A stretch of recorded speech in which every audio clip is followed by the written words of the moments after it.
Welcome to episode 27 of the Civil War Breakfast Club podcast, joined as always by my co-host, a woman who is single-handedly putting the Canadian beer industry out of business by doing Dry February, the great Mary, all business, Fincher. Good evening, Mary. How are you doing today? You fucker. I mean, you were. Let us proceed with the podcast immediately. Oh, fuck. I'm good. How are you? Oh, swimmingly. Just peachy. Absolutely peachy. Everything's going great. It's fabulous. We had a good live. We did. Kind of tipped. I thought it was a really good one. Good day. It's too bad that the rest of the country is this freezing and crappy as I sit here in a 50-degree Massachusetts day in February, which is weird, but hey, we'll take it. But this begins a pretty busy week for the old Breakfast Club. It does, yes. By the time this drops on Saturday, we'll have had our 5th roundtable, which is tomorrow as we record this, and then we're going to have some fun over the weekend again. So I think we have a lot of good things coming. You know what's great about tonight, by the way? Nothing against these about Valentine's Day or John Wilkes Booth, but we get to go back into battles today. I know. I'm really excited about this. The only battles we've had lately are the ones you've been hitting me with. So I'm looking forward to getting actually into the old Civil War again, because we haven't done. It feels like we haven't done that in a while. He's lying. It's all business. He's exaggerating. No. Not you, right? No, not even a little bit. We're going to talk tonight. We're going to take it old school again. We're going to go right at the beginning. We're going to go back to the Western Theater, which we've been spending a lot of time out in the West. And we're going to talk about the beginning of the Ulysses S. Grant legend, right? Yep. Which is going to be Fort Henry and then mostly Fort Donelson and what he did to make a name for himself. It really, the early stages of the Civil War, gave Lincoln somebody in the West and really an overall general that he could really count on. Yeah, this is kind of where, as you said, the legend of Grant begins. It's in the Western Theater. Donelson and Henry are a very interesting study. I mean, like, you and I both spent hours and hours on this one without realizing, I think, how much there was as we were researching it, right? Like, there's actually a lot to this. And it's, I don't know, to me, it almost seems like all you hear about with it is Grant's surrender. Or not Grant's surrender, but the surrender that, unconditional. I was going to say, Grant. I must have researched a different battle. I didn't surrender mine. I mean, he becomes unconditional surrender. Does yours have UFOs too? Fucker. Okay. But what this does is you're absolutely right, though. People study Fort Donelson and they know about the unconditional surrender and they know about that, but they don't know how it builds into that. And we're going to talk a little bit about this and how close it came for Grant to not become Grant in this battle, which people I think don't really know. And there's a lot of names that we discovered in this battle that don't get mentioned a lot, but probably deserve a little bit more mention, like Lew Wallace. We'll talk about Lew Wallace today. You're right. He's absolutely involved in this. And I'm curious to see how you get Howard into this one, because I'm not sure how you're going to pull this one. I was thinking about that. I don't know how I'm going to. I don't think you're going to be able to do as close as I've got is in my name, the O and O Henry. Oh, well, I guess that's that. Well, let's kind of paint the picture of what was going on at the time. This all takes place in February of 1862. Before February of 1862, out back in the West, there wasn't a heck of a lot going on. There was a city called Cairo, Illinois, most southernest, basically Union city at that time. And it was a little bit north of a bunch of rivers that really was that Mississippi and Tennessee River network. And even back then, for sure, they knew the importance of these rivers because these rivers were the highways of today. You couldn't get anywhere without controlling these rivers. So really, we mentioned the Mississippi and the Tennessee. Really, by controlling these rivers, what it really did, it would help disrupt the rebel supply lines. It would also allow you to move your armies up and down the rivers. If you're fighting out west, and fighting the south, you had to have it. There's no question. At the time, though, the Army and the Navy weren't as close as they probably could have been, right? But they did ultimately want to launch a joint attack down these rivers in 1862. And it really, because of two people that we're going to talk about, U.S. Grant, which we've already mentioned, and Andrew Foote, who is a Navy flag officer. So they're close. It's kind of unusual at the time for that to happen just because the way it was. Their relationship really was the key to this entire thing because it allowed them to be able to use an overland campaign and a water campaign. And it was really a fascinating study as you go through this to see how it worked out. Because we're going to talk about two forts that you had to have, Fort Henry and Fort Donelson. Yeah, and Fort Donelson, Grant said that it was the gate to Nashville, which was a place of great military and political importance. So not only is the Union trying to get a hold of these rivers. So they want the Mississippi, but they also need the Tennessee and they need the Cumberland as well. But they also are going to go after Nashville, and they want to somehow get the rebels out of Kentucky too, because somehow they've got up into Kentucky as well. Kentucky was supposed to be a neutral territory. It was. Yep. It was supposed to be, the Rebs violated. But speaking of the Rebs, just an idea what they were doing to do. The Rebs knew they had to protect these rivers too. They had a lot of problems, though, going for them. So they had some primarily used forts to defend these rivers down in the Tennessee and the Cumberland River we're going to talk about, but also the Mississippi. The Mississippi had the better forts. Yep. The Tennessee and the Cumberland, the forts were not all that great. No, and they were hastily constructed too at the beginning of the Civil War. Right. And when we talk about these forts, we're not talking about Fort Sumter here. We're talking about wood and logs and earthworks piled up. And that's what it was. The funny part about it, though, is when you look back on it, they should have defended them better because the area on the Tennessee and the Cumberland, it was a strong producer of grain, horses, mules, all kinds of stuff. It was also a strong iron producer at the time. The ironworks in Clarksville, Tennessee, last train to Clarksville. Mary, there you go. When I read that. I want to see if you were daydream believing and not paying attention, but that's okay. That ironworks in Clarksville was the second most biggest ironworks to the Tredegar in Richmond. So it was important. Nashville, as you mentioned, was a huge gunpowder town. That's what you had in that area. Defending that whole area was a guy named Albert Sidney Johnson from Kentucky. And we're going to talk a lot about him. Educated at Transylvania University, Mary. Mm-hmm. Okay. And then he eventually went to West Point. You know who he was a classmate with at Transylvania University? Oh, was it Davis? Jefferson Davis. Yes. All right. Jefferson Davis. He was a classmate of his. He eventually went to West Point. He graduated 8th of a class of 41. They said he was tall, great sense of humor. Davis loved him, said he was a great soldier, the ablest man, civil or military, Confederate or Federal. So Davis definitely liked him. He was also a veteran of the Black Hawk War. Oh, the Black there Hawk. You go, right there. So make sure you enunciate. But basically, Johnson, he ran that Western Military Department, which stretched from the Appalachians all the way to the Ozarks, which is a huge 500-mile battle line. Had 70,000 men defending it, and there was really no action going on back there at the time. The Union knew you had to have it, though. So Henry Halleck, who was commanding the Western Theater, we'll talk about him briefly. He was in charge of that Western Theater. He was basically there, but not present in any of these battles. He just, whatever he was doing. But he was a guy who, we talked a lot about him, who became quite jealous and envious when the subordinates got credit. And it was what's going to ultimately get him. Yeah. His rivalry he had with U.S. Grant, with Don Carlos Buell, and the being stuff of legend that they would talk about. Don Carlos Buell, Department of the Ohio. He's coming off a victory at Mill Springs, and he was basically doing his own thing in that part of the country as well. Lincoln, he wanted to be attacked and he wanted to go, so he wanted to attack in this area. But the hard time he had was coming up with someone to come up with a battle plan because they just all didn't get along. No, it was like just this kind of this contest of egos, especially between Halleck and Buell. And, Grant does go to Halleck to present him with a plan. And Halleck basically just brushes him off. Yeah. Like says, this isn't going to happen. And he goes back to Cairo. I think it's Cairo, right? That he goes back to completely like just Cairo. You know what he says? He says the plan is preposterous. Yeah. That's the word he used. Preposterous. He barely lets Grant explain, and Grant just kind of goes back and Grant kind of takes some of the fault into himself and says like, well, it might have been the way that I explained it. Maybe I wasn't being clear enough, but still Grant is pretty dejected when he leaves Halleck. And he says of this time, like, from the Battle of Belmont until early February 1862, the troops under my command did little except prepare for the long struggle which proved to be before them. So he has no idea when anything is going to happen at all. Let's talk about Grant's plan. So the plan that he presents to Halleck, he wants to take Andrew Foote with him.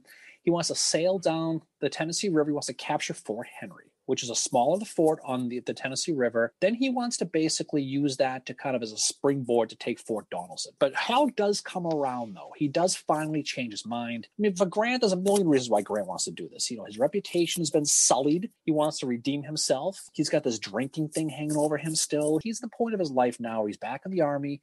He needs to prove himself. Lincoln loved Grant at the beginning. He didn't complain.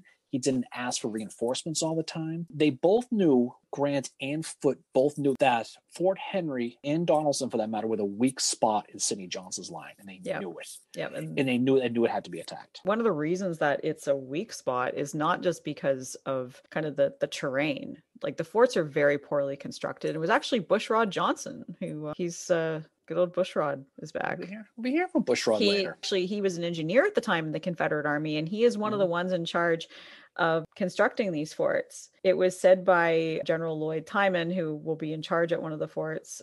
He said that I think it was Fort Henry was without one redeeming feature, and the history of military engineering records no parallel in this case. So it's very shitty construction. But not only that, like Johnson is telling both General Polk, General Tillman, right? Go on. I can't talk tonight. Jesus. Say Massachusetts. Yeah. Massachusetts. Yeah, you did it. No. So General Tillman, he's telling them that they need to keep a vigilant eye on the Tennessee River, fortify opposite Fort Henry. No time should be lost. That's what Johnson is going to write to Polk on October 17th, 1861. Nothing happens from that. And he warns him again on October 31st, 1861. He sends a message this time to Tillman. The utmost vigilance is enjoined as there have been gross negligence in this request. You will push forward the completion of the works and armament with the utmost activity. So in other words, get your shit together. That doesn't happen. And in January of 1862, he sends Tillman one final message. Occupy and entrench the heights opposite Fort Henry. Do not lose a moment. Work at night. So Johnson's getting an idea that something is up with the Federals and they're going to try and attack. No, and to your point, Fort Henry is a shitty place. I mean, as far as how it's built together, it's built basically on a low bank. It's below sea level. It's dominated by surrounding hills, subject to flooding all the time, which we're going to find out about. Sidney Johnson, they knew they were in trouble at that fort. They just knew they were. So did Jefferson Davis. I mean, he basically knew in that area that was the soft underbelly of the Confederacy at that time. Now they're getting, success in the East that's going on, but this is kind of like the blind spot, and they know that they're weak there. The other issue they had was the weaponry. Exactly. They just did. You basically had antiquated weapons. They requested weapons from Davis. They ain't got any to send Davis you. is like, I don't have any fucking to send you. Because so, and also the other thing that's going against them too is Albert Sidney Johnson. You mentioned Tillman. Johnson is preoccupied with Columbus and Bowling Green, a little bit of the north there. So the focus is not, you got a bad construction of this fort right on the river, bad weapons, you don't have the focus from government, and you've got a Union general, an attitude who wants to prove himself. So you can go to sort of see where this one's going, right? When this whole thing gets started, it's February 5th, 1862. They basically are going to put the troops on the boats and they're going to sail down the river. But they're going to have all of Foote's ironclads and have 3 gunboats as well made of wood. You're going to have 15,000 men. They're going to have, and they're going to land a few miles south of Fort Henry. And the plan is pretty simple. It's basically drop you guys off. We're going to sail near Fort Henry, and we're going to pound you with artillery. Meanwhile, Grant's going to come from the south. He's going to take Henry from the rear. There you go. Going in the back door again. Yeah, exactly. Yes, poor Henry. The poor Henry, right? And it's going to put them in a bad situation. Well, this is all going on now. You flip to February 6th. It rains. So just so much weather controls all these battles. It's just it comes the worst place, the worst time. Yeah. So it starts to rain. So what happens, as I mentioned before about the flooding, Fort Henry gets flooded. The whole lower level gets flooded. Only 9 of the guns are above the water. And even then the water is almost there and it's threatening to get at kind of just the rest of the ammo that they have as well. The Union guns will have the ability to fire twice as many as they can. So then that's a bad math equation. Fort Henry's commander, Lloyd Tillman, he's a Maryland guy, by the way, who later would be killed at Vicksburg at Battle of Champion Hill. He realized that this is a disaster. What he does is he takes his entire 2,500-man garrison and sends them to Fort Donelson and says, vaya con Dios, it's 12 miles away, go. He's going to leave 1 artillery company behind to delay the Federals and defend the fort. Again, it gets even worse. But to their credit, Mary, they fight for 2 solid hours. They do. Boats, and they're being pounded by the ironclads. It's Foote's flagship Cincinnati that fires the first shot. And that's the signal to the rest of the ironclads. There's 4 of them in total to start firing at the fort. Yeah. But yeah, as you said, these men like in Fort Henry, they put up a pretty good fight considering they're in water that is like up to their knees. I guess I would have been completely submersed. Oh, you'd be like a mermaid. Thing is like the weather is helping the Confederates in a way though, because it's keeping Grant from getting there. Grant's doing his own mud march. He can't make it. He's stuck in the swamps, but the guns are doing all the work because there's no one to stop them there. So they do damage the Essex, the Cincinnati, the Carondelet gets hit. They'll repair that one for the next battle. But there's that one story where the one shot from the Confederates hits that ship's boiler. The Essex, and yeah. scalds 20 men to death, which doesn't sound fun Yeah, at all. the stories that I read in Winston Groom and Shiloh, of all things, his book about Shiloh has a really good account of Fort Henry and Fort Donelson. And he talks about like the scalding, how men were just found, whatever they were doing when the moment they got scalded, like, and they were instantly killed, they were still in that position. So there was like the pilot of the wheelhouse was standing there, but he was dead. It's pretty horrific way to die. And actually Foote almost dies as well in this, but he manages to jump out of a window. But some of the men that jumped into the water, they ended up drowning too. It was a bad situation for them. Eventually, though, the fort does get surrendered to the gunboats before Grant's infantry even arrives. And what Foote does, he takes those 3 wooden gunboats, he sends them up to destroy a railroad bridge that's linking the Columbus and Bowling Green, so he can keep the soldiers away, which ended up proving to be very smart. Grant telegraphs Halleck proudly and says, "Fort Henry is ours. I shall take Fort Donelson on the 8th. He was half right. But again, weather's going to come back now. Weather is going to delay the supplies, and it's going to delay their march to Fort Donelson as they're getting ready to go. Yeah. The one thing to note with Fort Henry is that it's taken by naval gunfire alone. Mm-hmm. There's no Union infantry really involved in this battle at all. It's just it's Navy that manages to take Fort Henry. And the other thing too, like Grant and Foote, they did work well together at this battle. So this is where you see the Army and the Navy starting to work together on. They'll butt heads later in this battle, yeah. but for the most part, it was important as they do it. So now you get Albert City Johnson now. So now he sees Columbus vulnerable to attack from the rear, and you can also see them overwhelming Fort Donelson and eventually heading towards Nashville. So now Johnson knows you're really in trouble now. So his only real choice is going to be to defend Fort Donelson or give up Kentucky. Really, it's one or the other. And that was supposed to be neutral, but he could use the whole army to defend Nashville. He's got that choice. But it led to all kinds of confusions among their subordinates as well. But ultimately, what's going to eventually happen is they do have a council, like an emergency meeting, council of war, whatever you want to call it, on the 7th. This is up at Bowling Green, and they're discussing options. And you know who was at this meeting, Mary, is our friend Beauregard. Beauregard's there, yeah. It's funny. All he wants to do is he wants to smash Grant and smash Buell, yep. Which is funny because if he did, this Corinth issue wouldn't happen later on, but that's neither here nor there. Johnson basically is going to decide, well, what we need to do is we need to put everybody at Donelson and make a real fight. We need to hold it the best we can. He's going to assign John Floyd, who we talked about during our secession episode. He would be the Secretary of War under James Buchanan. He was a wanted man in the North, Mary. Yes. For fraud, he was transferring weapons to Southern arsenals while still the Secretary of War under Buchanan. So he knows that he's persona non grata in the North. Yep. But he's going to be the guy ultimately they put in charge. But even Lloyd didn't know what was going on, because Lloyd thought, okay, I'm going to be in charge of Donelson, but basically we're holding this temporarily until Johnson could send more guys from Bowling Green. That's what he's thinking. He doesn't realize those guys aren't coming. It's these guys from Henry and the guys who are already there. So real quick, talk about the brain trust that the Rebs have, which is sing along in this one. So John Floyd is going to be the guy. Now, he is a political general. He is questionable loyalty to the South because for that reason. He's got no military experience. They don't like him. You could probably not find, well, at least 3 out of the 4, but certainly guys who simply just did not get along. So John Floyd he's the guy who's going to be in charge, okay? The second in command is going to be Gideon Pillow. Third is going to be Simon Bolivar Buckner. Yeah. And the fourth is our friend Bushrod Johnson. Now, Buckner and Pillow hate each other. They do. Hate each other. Yeah. And they're rivals. When you get your command, it's, your seniority is based on when you got it. There's a trickle-down effect.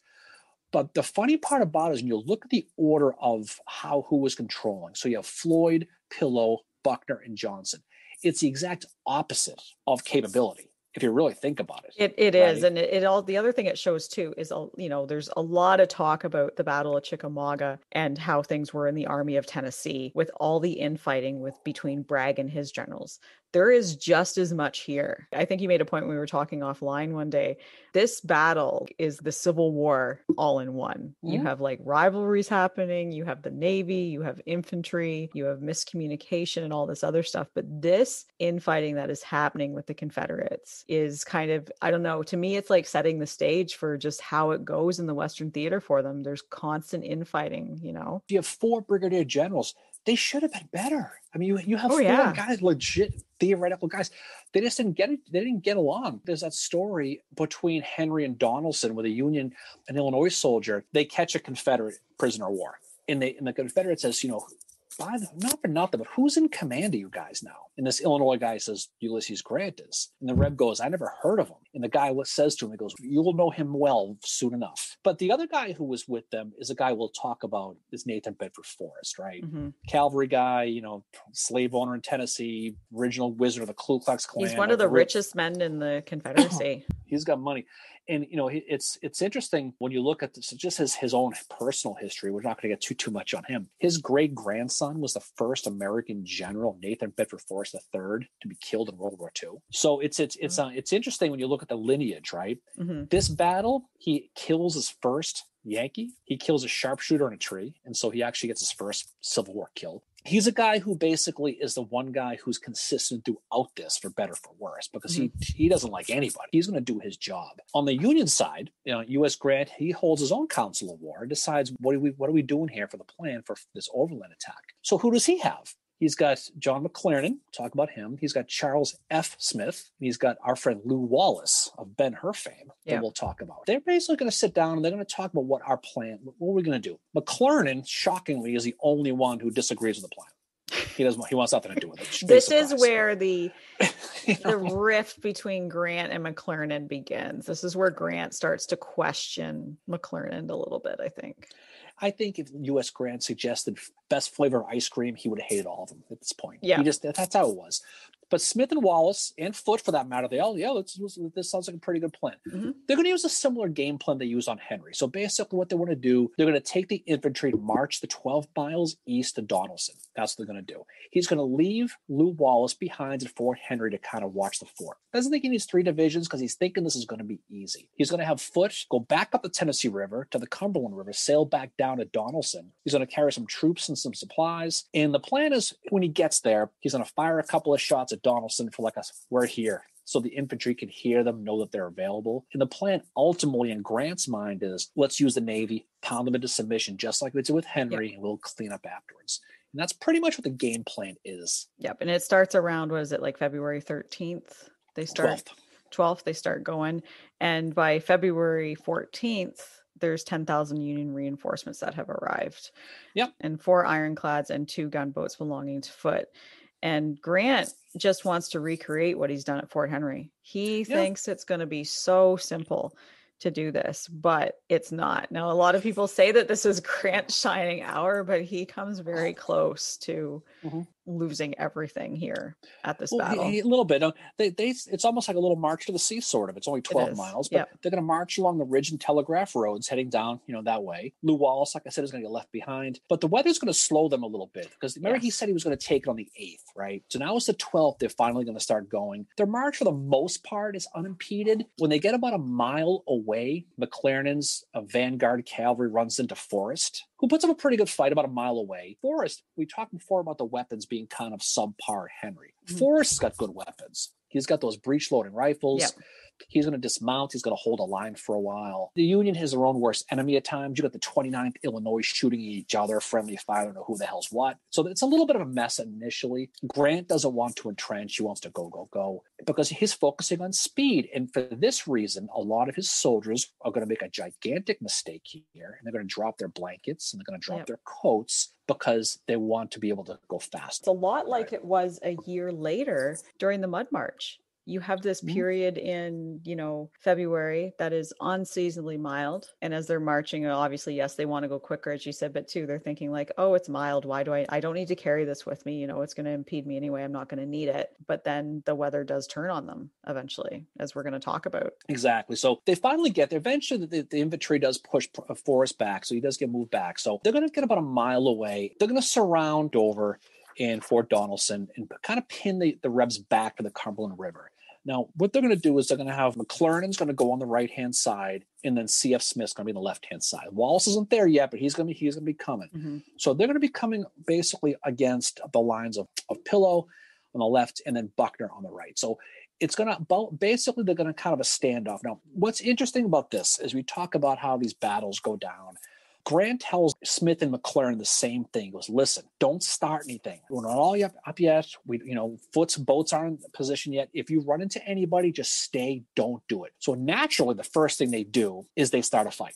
both of them. It's very similar to Gettysburg. Don't bring on general engagement, but they both do it. But we'll talk more about that in a few minutes. So basically, night's going to arrive on that very first night of the 12th, and it's going to be, there's too late to do anything, but they can see all the rebel campfires everywhere. So they know, like, okay, at Fort Henry they took off. They're here. We know they're here, and they're probably going to fight because they have nowhere to run because they're pinned against the river. So as night turns in the morning, Floyd's Virginians are going to arrive. They're hearing sounds of the rebels cheering. They're hearing Floyd come. I don't know why they're cheering Floyd, but they're cheering. Probably because there's more people coming. This is going to be a battle, which isn't going to be a battle basically of really infantry versus naval or any of that. It's going to be basically the military going up against rebel defenses. That's the plan. Grant again tells both of these guys, Smith and McClernand, when you get there, just demonstrate. Let them know you're there, but just don't start anything because they want to test the rebel lines. Foote is going to finally get there that first time. There's going to be a little test for a little thing. He's going to basically, the U.S. Carondelet is repaired from Fort Henry, and he's going to be controlled by a guy named Colonel Henry Walker. He's a Virginian guy. And basically, they're going to begin like a diversionary bombardment, basically to kind of take the focus a little bit away from the infantry, let the infantry kind of get settled. So you can let Smith and McClernand kind of get that semicircle around the rest of the fort. And they're not right up against the fort either. No. They're about a mile out, kind of a concentric type circle that's set back. But the Carondelet is going to have trouble right off the bat. This is the day before the real battle. We're talking about the 13th here, and the Carondelet is an ironclad, and they're going to be sent down. They're going to have some trouble. They get a little bit too close, and so the rebels are able to fire upon them. But then, because they're too close, the ironclads are going to overshoot their mark, and they eventually have to go back downstream again. Yeah, so they're going to get there. Rebs have 8 guns, and they're big guns. Yeah. We're not talking about Parrots or anything like that. These are big, big guns. These are Haney's guns. What's interesting about that very first shot, both sides got really one lucky shot in, right? The Carondelet fires, kills a guy named Captain Dixon. It's the second to last shot the boat's going to fire. It's going to hit a cannon. Cannon's going to explode. A piece of the cannon's going to go right through Dixon's head. He ain't going to make it. Yeah. Spoiler alert, he didn't make it, right? But basically, as Walker's backing off in the Carondelet, they're going to get hit by 2 shots, and it's the second to last shot they fire. So the last one hits the steam heater that starts to hiss. So a bunch of guys pick it up and they throw it overboard and they basically sail away. But the very first attempt to kind of get in there and test it out, they get pushed back pretty quick. And they realize they're in for a very formidable attack against these river guns. Yeah, they realize that, taking Fort Donelson is not going to be the same as taking Fort Henry. It's not going to be a Navy thing that happens. Grant and Foote were banking on that. I think they thought it was basically going to be the same thing, but I don't know if they thought that like, oh shit, like there was hardly any men at Fort Henry. When they get to Donelson, they've got to know that that's where those men have gone, and they're facing a much more formidable force than what they faced at Fort Henry. We mentioned before about the infantry, right? So C.F. Smith, from Philly, so right off the bat, he was going to be very aggressive on that one. He's in charge of the 2nd Division on the Union left. He's got Buckner in front of him. So what he's going to basically do is he's going to move towards him along the Eddiesville Road. But the problem, too, is the maps aren't any good. They must have gone to the mobile station and got the crappy map. They must have gone to where the same place Sherman went when he got his map from Missionary Ridge. Basically take Battery D of the 1st Missouri Artillery to file on the Reb position to find them. Because he's like, I think they're in this area, but this map is here. So they're going to fire there. He fires on them. You know what he does then? He stops and he has breakfast. Yeah. Got to have your breakfast. Very important. He has breakfast. So he has breakfast. And then he orders Colonel John Cook's 3rd Brigade and a guy named Jacob Lawman's 4th Brigade to march on Buckner's line. He's like, we think that's where they are, so we'll go march on them. You're going to be in full battle formation. While they're walking, Smith's probably thinking, you know what? I know he told me not to do this, but whatever. He just says, fuck it. He does. So he violates Grant's orders. The attack is kind of inconclusive. They kind of get pushed back a little bit. But again, they did find where they were, though. They did. So McClernand, on the other side, he's going to basically be marching along. And as he's walking down a road called the Wind Ferries and Pyrenees roads heading towards Dover, they're going to take artillery fire as they're walking. It's going to hit them basically right in their flank as they're trying to march. They reach a place called Dudley's Hill. They recklessly expose themselves. And so next thing you know, they're in view with the artillery. So they start to take hit. Basically, a guy named, there was a Captain Maney's batteries up there. He's basically drilling these soldiers as they're going because they're just marching by and they're getting hit. So what McClernand does, similar to what Smith does, he goes against orders and he orders a brigade to go and attack the rebel guns on them. So do you know, not going to work out well. Picks a guy named William Morrison, who was probably his weakest brigade commander. And within 15 minutes, they get shredded. Yep. 150 dead. Kind of a bummer story, too, because they're in an open field and the guns have started fire. So it's almost like a wilderness situation where the fires are engulfing the wounded. That night, the temperature starts to get really cold. So now it's the night of the 13th and it's freezing. So these rebels are hearing the sounds of these screaming guys, the fire, it's cold. And, so they go against orders and jump the lines, and they go and start to save the Union guys. Like, I don't want to listen to this anymore. So they go and pull some guys back. So it's kind of an Angel of Marie's Heights type situation. Again, they both pay the price, but especially McClernand for going directly against Grant's orders. Yeah, just to go and attack. And then, like, this was the last thing that Grant had wanted, was an attack like this. That's why we have orders. Yeah. Perhaps and he's like, what the fuck is going on? But that night, it's cold. It's just freezing, snowy. Mm-hmm. And the one thing about the Civil War stuff, Mary, is people don't talk about the weather enough. They really don't. So this is a night you're talking between 10 and 15 degrees. It's snowy, it's sleet, it's freezing rain. These guys, don't forget, what did? They dropped their blankets and coats to go faster. Now they're screwed, right? Yeah. So they don't have that with them. So they're told not to light fires, and a lot of them do anyway. Because apparently nobody else is following orders. I'm not going to do it either. So it's either freeze to death or light a fire and get shot at. But at least I'll be warm. I guess that was the attitude. It's so similar to the Mud March, though. It's very, very similar. There's been other times too. Battles for Chattanooga, it got pretty cold. Battle of Chickamauga, it gets really cold that night in September. There's a frost, and the men don't have any blankets, and they have to just basically where they were fighting, that's where they sleep. And when they woke up in the morning, like, their clothes were frozen and everything else. And that's very similar to what these guys are going through. Except these guys had a real battle that was coming. So the next morning is February 14th. It's Valentine's Day. Perhaps they had some vinegar Valentines to pass to McClernand and Smith, perhaps.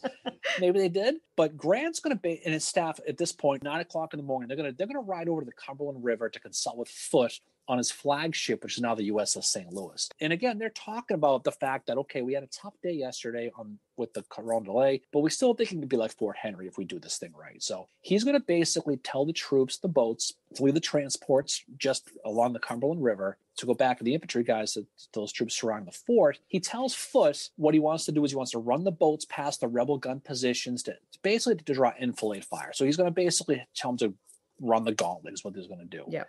He also wisely orders Wallace from Fort Henry to come. So instead of, he was back guarding Fort Henry, now he directs him, you need to come up here, you need to basically get between McClernand and C.F. Smith to help support, because we're going to need more guys.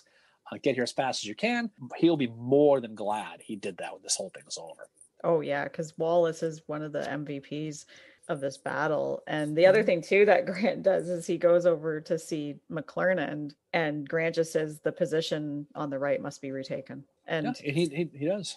And Grant basically says the one who attacks now will be victorious. So he's ready to go. So he goes and tells Foote. Foote's like, listen, can we just wait? I got a boat coming with some more guys. I want these mortars. Can we just wait till he gets here? And Grant says, no, I want you to freaking go. Just go. So Foote grumbles a little bit, but agrees to go. I do this, but under protest. And so he decides he's going to go. He's going to sail down the Cumberland to Fort Donelson. So the Rebs, in the Reb defense, literally and figuratively, they anticipate this is going to happen. Mm-hmm. So those river guns, they're manned all night. They're ready to go. There's a guy named Captain Reuben Ross. He's the guy who's in charge now that Dixon didn't make it. What does he do? Okay, he's standing there early in the morning. He looks across the river. What does he see? He sees smoke on the water. Not sure if he saw fire in the sky, Mary. I was just thinking that. Okay. Just who knows? Maybe he did. He's a little Deep Purple action for you. He goes and he tells Floyd at the rebel headquarters, hey, just so you know, there's smoke. So I think the boats are coming. Floyd is too busy. He's got too much stuff to do. So he's messaging with Johnston at the time. He's telling him, look, I'm facing 40,000 Yankees. I don't know how he's counting, but he's got 40,000 Yankees. But he goes, I'll fight them. We're going to fight this evening. They're trying to decide, well, we're pinned here, so we're going to attack Grant's line. I've got Pillow, I've got Buckner, I've got Bushrod Johnson. They're deciding how they're going to do this. At that moment, Foote's boats arrive. So it kind of changes their plans a little bit. There's that story, there's quotes about how they was on Foote's boats, they would put sand on the decks to present, to make it, the blood doesn't go everywhere.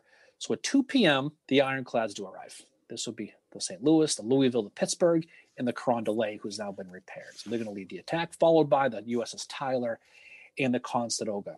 I don't say that one right, but that's what that was. And the other thing too that is really interesting about this battle is like Lew Wallace writes about it afterwards, and he talks a lot about C.F. Smith's performance. And C.F. Smith he's 55 years old. He's Grant's old commandant from West Point, and Grant felt a little bit odd at first, having to be in charge of the guy who used to be in charge of him. But I think Smith, in some ways, gets the Union MVP at this battle as well, because he's, out there leading his men. Lew Wallace said that the air about him twittered with mini balls.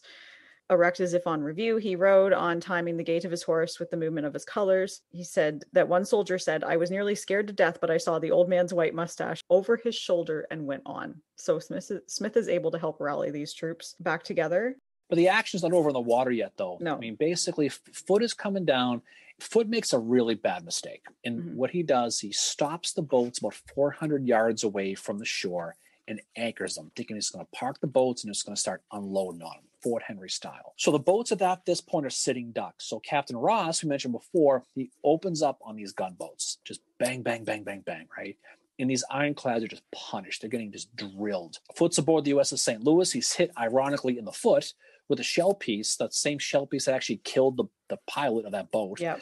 All the boats begin to float back up the river again. Carondelet is the last one to go. But the Rebs had a 50% hit rate, which is unheard of at this time. That's crazy. So 50% of all these Rebel guns, big guns, were hitting their targets.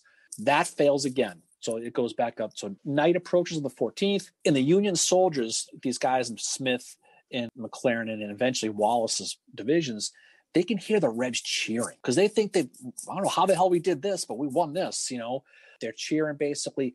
It's the high point of the Confederacy at Donelson at this very moment. It's going to go bad, but at this very moment, the guns that just scuttled Fort Henry, they pushed away. That night's probably a low mark again for the Union, and that night is the high mark for the Confederacy. But the generals and the Rebs, they're not stupid, though. They know that they have no chance. Grant starts to realize at this point that it's not going to be easy. He writes to Julia, "The taking of Fort Donelson bids fair to be a long job." Yeah. That's what he writes. So he knows they're probably going to win this, but he also knows it's not going to be easy. Yeah, no, it's a very long, drawn-out affair for them.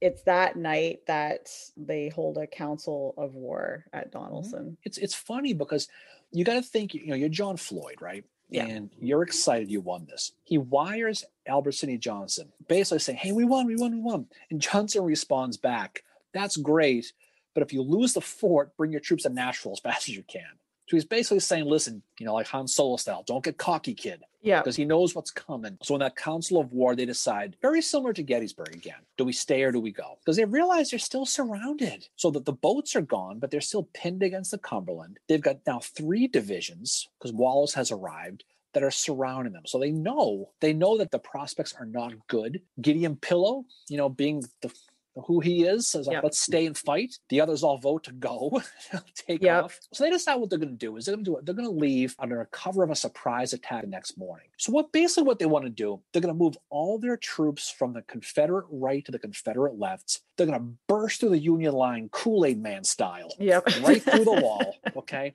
And they're going to start heading back towards Fort Henry, get the hell out of Dodge. That's the plan. Of course, Bushrod Johnson is sitting there just shaking his head, thinking this plan is not going to freaking work. But that they all vote. But that's whatever.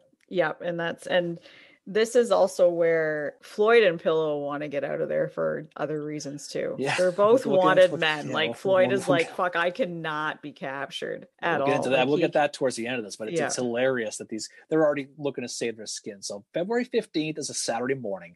The Rebs are going to plan for an early morning attack. And this is where the weather actually helps the Rebs, right? Mm-hmm. Yep. So it's snowy and windy. So basically, as Pillow's guys begin to move from the Confederate right to the left and get into position, the Union guys can't hear them moving. Just because it's windy and it's cold, they can't hear it. Buckner's going to be on the Rebel right. They're going to ultimately leave one regiment back to cover. So you're going to have like 450 guys to hold off Smith's entire division. So they're just basically a bump in the road at that point. Pillow and Johnson do finally begin their attack. Buckner's still not in position. He's who the hell he is, but he's got a little bit of room to travel, so he's got a little bit of time to go on those icy roads. In McLaren, he wakes up to the sound of the rebel yell. That's what he wakes up to. Yep, and his troops are very poorly positioned. And he's going to experience a flanking attack from Forrest. Forrest is going to get him.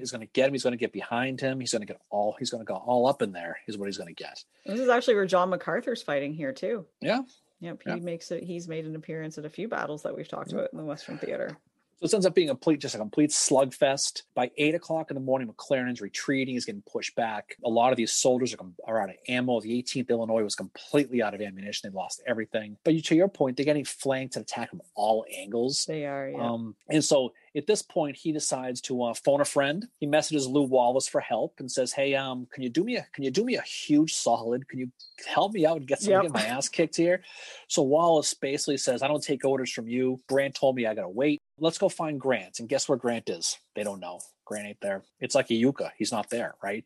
Grant is back with Foote on his boat, and he can't hear the attack going on because that's just the distance, the woods, so it's almost like a picket at Five Forks situation. So there's an attack going on that's threatening his divisions, and he doesn't know about it. He can't hear it. The wood massa sounds the battles. So where Foote and Grant are, they can't hear it. So this is all going on. Yeah. The morning continues, and Pillow and Johnson, which sounds like a bad law firm, by the way, they're on the verge of a breakthrough. The feds are out of supplies, out of ammo, and they almost got it. The Revs almost have it. The feds get pushed all the way back. 2 of 3 McClernand's brigades are destroyed, basically. 1 is running. Everything's going great for the Confederates at this point. The soldiers are ready to go. Let's go, go, go. But this is where the generals and their little attitudes come back to haunt the Confederates.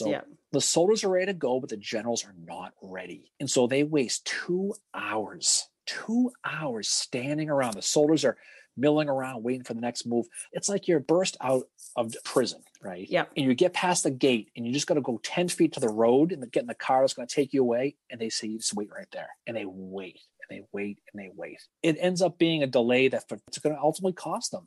So Pillow, Buckner, and Johnson are all squabbling. Pillow's pissed at Buckner for not breaking the line.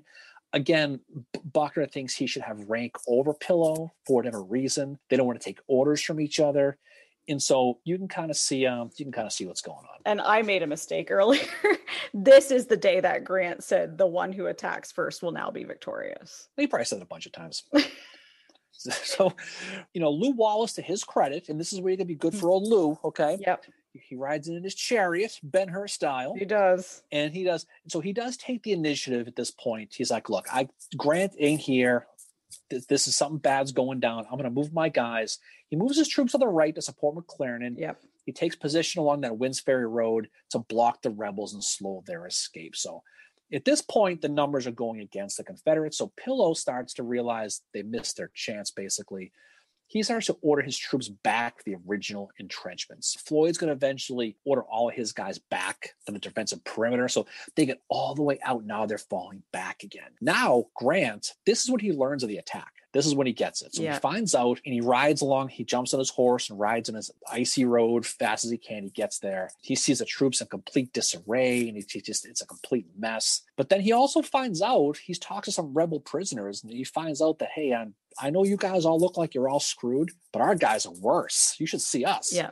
So he's finding out that the rebel command and control is a mess. The soldiers have no idea what they're doing either. And this is when, to your point, he decides, okay, we need to take initiative because at this point, whoever mans up takes the initiative is going to win right now.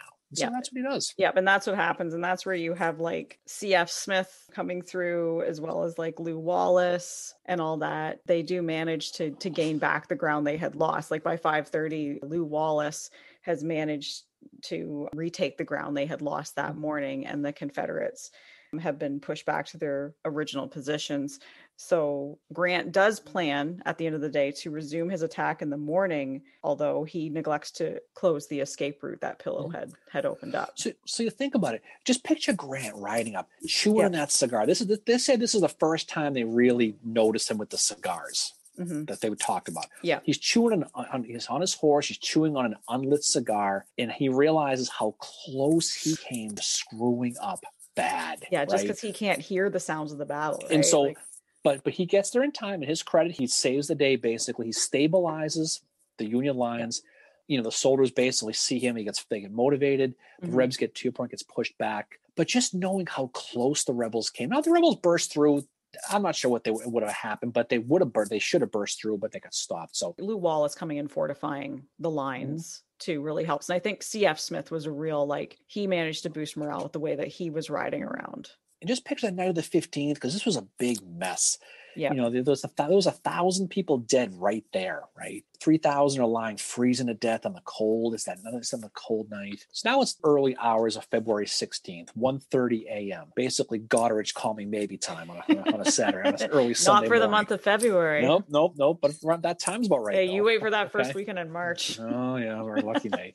But basically, Floyd's going to hold another council of war at the Dover Hotel. So he's going to basically say, listen, what do you guys want to do? And this time they all agree. They say, let's get the hell out of here, right? Except Nathan Bedford Forrest. He's pissed. Yeah, he's like, what? Yeah, he's like, nope. And he's like, I did not come here for the purpose of surrendering my command. These aren't the droids you're looking for. Yeah. So he's going to storm out of the meeting, okay? He's going to leave Donelson. He's going to escape to Nashville. He's going to jump. He's going to cross the frozen Lick Creek, they said. Mm-hmm. He's going to escape overwards. He's going to leave the dance floor, as you like to say. So he's going to go. They all agree they're going to surrender. They have no choice. So Floyd, he's like, well, here's what we're going to do. We're going to surrender, but I'm not going to be the guy. I'm a wanted guy back, and I got to get the hell out of here. Yeah. So what I'm going to do is I'm going to be arrested. So I can't do it. I'm going to give the job to you, Gideon Pillow. So congratulations, you got a promotion. You're in charge. And Pillow's like, no, he doesn't want that. Do it. Because he's Pillow had this habit in public of saying, give me liberty or give me death. Yeah. And now he's fearing that if he gets captured, he's going to be the laughing stock of like the Yankees and the Rebs. So he's like, nope. Guess what, Buckner? Yeah. It's your lucky fucking day. He's like, thank you, General Floyd. I accept the offer, but I now bestow it on you, Simon Buckner. He goes, hey, Simon, look at that way. And he runs out the other way out the door. Yep. He escapes too. So Buckner, he's like, well, okay, this is my thing. Buckner, he's accepts I feel bad his fate. for him.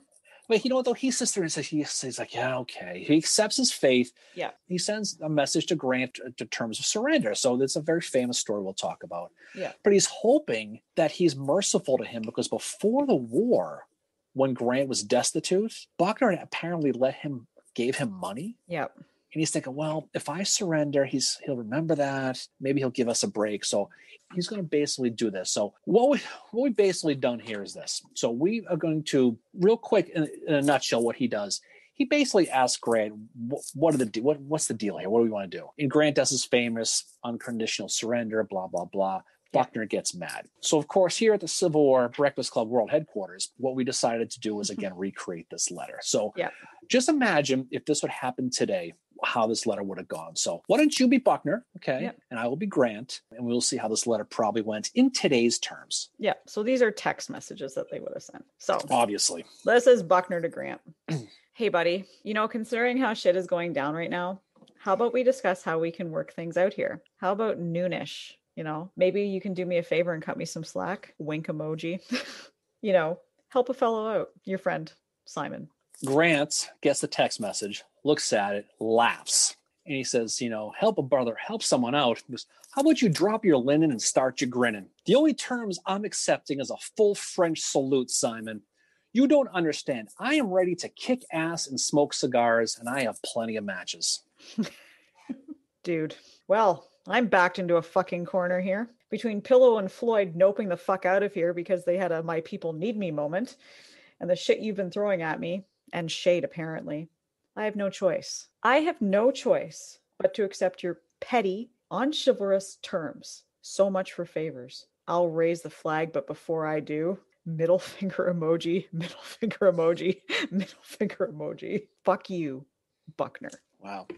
And that's exactly how it went. So Buckner does surrender the entire army. We'll talk about the casualty numbers that Mary loves to talk about here in a few minutes. But basically, the rebel army is basically going to be marched to Union prison camps. This is the first big Union victory here. So this victory resonates in the North big time. It automatically catapults U.S. Grant to star level. He gets thousands upon thousands of cigars sent to him, which ultimately was his undoing, ironically. He earns a Lincoln administration's complete love. He captured more rebel prisoners than all previous Civil War commanders combined at that point. 12,392 people he bagged. 12,392. That's a huge number. So he gets promoted to Major General with the help of a guy named Elihu Washburn from Illinois, who's a big Lincoln guy who ironically died in Galena, Illinois. He was a big proponent of Grant, and he helped get him promoted to Major General. And he's going to be put in charge of this new creation called the Army of the Tennessee. And this will resonate as we go later on. We start talking about things like Shiloh and Corinth, and it has all the stuff we've been talking about. But Donelson falling is basically going to give the United States Army the ability to attack further south along the Tennessee River. Yeah. It's going to free Kentucky of all the Rebs. It's going to free up all those cities that are up there. Now they're under federal control. It's going to open up all the rivers to the south, like we mentioned before. And what it really does is besides beginning U.S. Grant's cigar habit, by the way, it really puts him on the national stage now, and it helps offset the bad news that's coming out of the East almost daily. This is their bright star that's coming out of the West. And as this goes on and we start to look at things like Shiloh that are coming down the road, these battles, like that domino thing you and I always talk about, these things set up what's going to be coming on later. That's going to ultimately help prove, that's going to pave the road for Grant to go all the way through. Let's set Sherman up and kind of go from there. Yeah, it does. As you said, there's the domino effect on the Confederate side of things. You have the line that Albert Sidney Johnston had established completely breaks. He's no longer in Kentucky anymore. So he is basically forced to go to Corinth. So he's moving further south. And this battle, this taking of Donelson and Fort Henry, this is why Shiloh happens. If you don't have Henry and Donelson, then you don't have Shiloh, because you're basically forcing the Confederates to break the line that they had established. So at the end of all of this, we'll do the casualty numbers because I'm a morbid person. The casualties were heavy because of large Confederate surrender. So Union losses are about 2,691, and the Confederates are 13,846, with most of these being captured or missing. This does do something for morale obviously in the North, but it also starts to break it a little bit in the South too. But you have somebody like Jeff Davis who realizes just how disastrous this loss is, but he's still doing this thing where he's trying to, typical politician, like, things are okay, this is fine. Meanwhile, there's fire going on behind it. Yeah, exactly. This is fine. The dog drinking the coffee. That's Jefferson Davis. He said, though the tide of movement is against us, the final result in our favor is never doubtful. It was perhaps in the ordination of Providence that we are taught the value of our liberties by the price we pay for them. In other words, we've lost Henry and Donelson, but it doesn't mean we're going to lose this fight, and it doesn't mean we're going to lose the war. So basically, we've lost the battle, but we have not lost the war yet. And as I said, Johnson's line has collapsed. He is heavily criticized in the newspapers. He's accused of being incompetent, drunk. He's even accused of treason in some places. But really, when you look back at it, Johnston has been trying to get help from Richmond, and it's refused because they don't have the arms to send him that he needs. And he's got insubordinates that are not listening to him when they say, you need to fortify, you need to make sure, because they could come down the river and attack you. That's what happens. But Davis, this is a pattern that we're going to see from him later with Braxton Bragg. Now, Albert Sidney Johnston is a very talented general, and I see why Davis stands by him. I think he recognizes that talent. Davis says, if Sidney Johnston is not a general, we had better give up the war, for we have no general. So what happens is Beauregard and Beauregard, that's what we call him on the podcast, Beauregard and Johnston plan an offensive in Tennessee.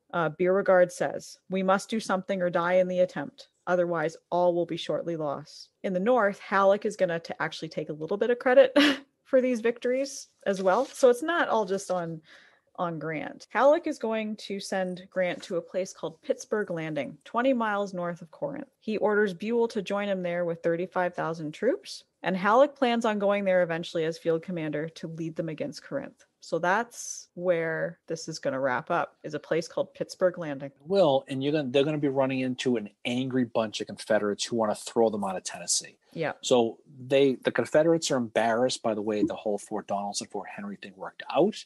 They don't want these guys in their backyard. So you're going to get guys like Beauregard, and these guys are going to get together and say, we got to push the Confederates out of Pittsburgh Landing. They're going to meet on April 4th, a place called Shiloh, that we're going to talk later on about.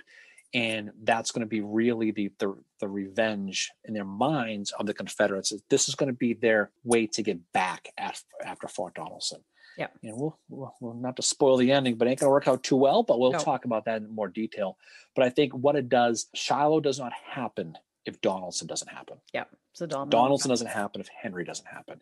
And Henry doesn't happen if Grant doesn't go to Halleck with Foote and say, we want to do this. Yeah. So it all goes back to these initial decisions about why sometimes you get lucky. And this time they got lucky, but they got good, right? Yeah. Everything worked out well for them.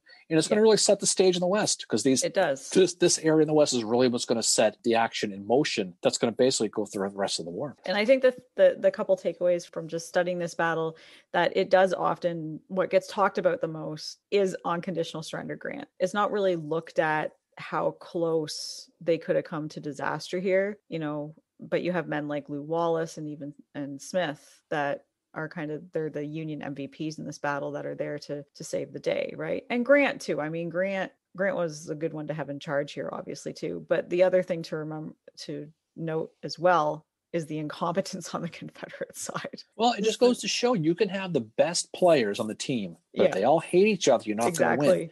And the Pillow and the Buckner thing is a real thing. It really showed, at the worst possible moment, right? When they were basically going to burst through just because of personal vendettas and not wanting to take orders from each other. They had their chance. They really did. And they let it slip away. And then to Grant's credit, to your point, this really becomes U.S. Grant at this moment. Picture him riding up with a cigar in his mouth, directing people around. And that point on, he really never turned around again. As far as turned back, I mean, he really was the one who became forceful and really became U.S. Grant's, the one that he gets all the credit for. But it could have gone the other way so easily. Oh, it could have. Yeah. Yeah. And that's why you have to remember men like Lew Wallace in this battle too, that, and Lew Wallace, as we're going to talk about at Shiloh down the road, he's not going to come out of that battle with a very good reputation, unfortunately. As good as your next day, right? Yeah. As good as your next day. Lick him tomorrow. Yeah, definitely. So anyway, so I think that's a good place to leave the boys on Pittsburgh Landing, heading down there and getting ready to head down there for a while. So I think at the end of the day, it really tells a really good in-depth story of the beginning stages, the prequel of Shiloh. Yeah. And so in a couple of weeks, when the weather gets warm, hopefully finally, we will talk about Shiloh. And rumor has it, it's going to be a two-parter. It's going to be a two-parter. Yep. That's what the boss says, two-parter. So she says two-parter, it's two-parter. So anyway, I think that's a great day. So Mary, good time as always doing this. So we look forward to the next one. So again, by the time this drops on Saturday, we will have our fifth, I can't believe it's fifth one already, fifth the round table. Yep. We'll have our live. And then the book club will be here before we know it. Yep. Right end around of the corner. March. So, in the March. So anyway, thanks to everybody for listening. We appreciate it as always. 27 episodes is in the book. Holy moly, 27. You've been deal with you for 27 weeks. Wow. Yep, I have. And I'm not drinking right now either. Oh yeah, you're much more fun sober, I tell you. Anyway, but regardless, it's a good thing. So anyway, so again, thanks everybody. We appreciate it. So coming attractions, we will be looking at Meridian Campaign next week. Setting you up there. And so pay attention. Yep. And then Pea Ridge. And then I think we're doing Kernstown. Yeah, we'll be doing a lot of fun stuff. So we have a lot of fun stuff coming down the road. So again, thanks for listening. We look forward to the next one. Mary, great to see you as always. Once again, as I say many times, the pleasure was all yours. And we will look forward to talking to you next time. Yep. Everybody have a wonderful Saturday, and we will see you all again soon. Peace out. Yeah. Bye.